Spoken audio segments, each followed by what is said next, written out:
Okay, so this is going to be a pretty short video. This is just touching on the topic of electrolytes.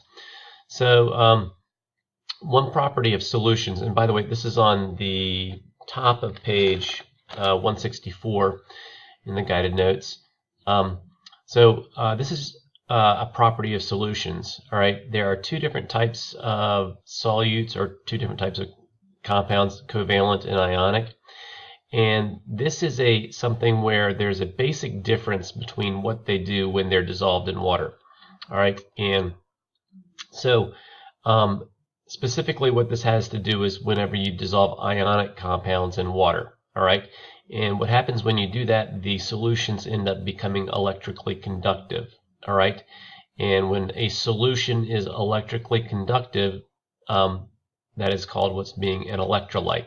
All right, so as an example of that, we're going to show this little setup right here. All right, so this is a little drawing of a light bulb, all right, on both sides, and we've got one side of the wire going into a battery, the other side coming out of the battery, and you'll notice that the wire is not continuous here.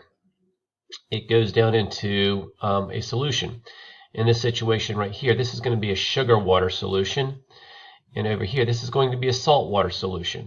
All right, and one thing about this is that whenever you have ionic compounds dissolve, the ions separate from each other. All right, so in this solution here you have free Na plus and free Cl minus. All right, this is a covalent compound, and so these atoms do not separate.